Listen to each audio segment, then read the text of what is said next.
panya panya. Stay kukutora sinokwana. Alright, Mkadzi wangu asikadzi wako. Baby rangu arisi baby rako.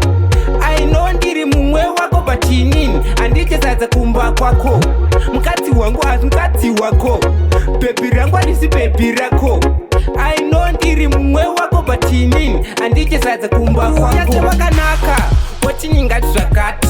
Ndotokubhilivha ndototi kwati kwati. Uchiziva uneka sheti jamani nokuvhura apakati. Mira ndigare ndato kutipira pa mukadzi wangu tsana pasi pekutambira. Munoparohwa munotorira. Mukadzi wangu asikadzi wako. Baby rangu arisi baby rako. I know ndiri mumwe wako bachinini andichesadza kumba kwako. Mukadzi wangu asikadzi wako. Baby rangu arisi baby rako. I know ndiri mumwe wako bachinini andichesadza kumba kwako. Andiwamuona panga akaminura. Iwe fizi kutomudongorera mfana wangu. Nasi ndokugura-gura nosiya ndakuitira mashura. Nasi ndokupanya nosiya ndatokupwanya-pwanya. Seiko kutora sinokwana. Alright, mukadzi wangu asikadzi wako. Baby rangu arisi baby rako.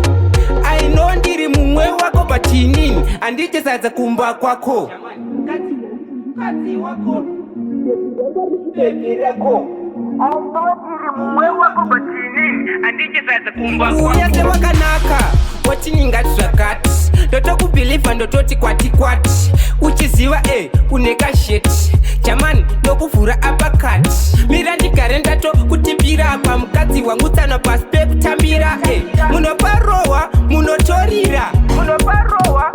Alright, mukadzi wangu asikadzi wako. Baby rangu arisi baby rako.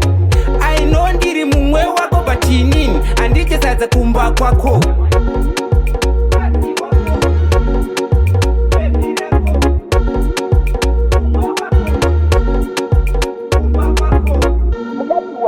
Baby rangu arisi baby rako. I know ndiri mumwe wako bachinini andichesadza kumba kwako.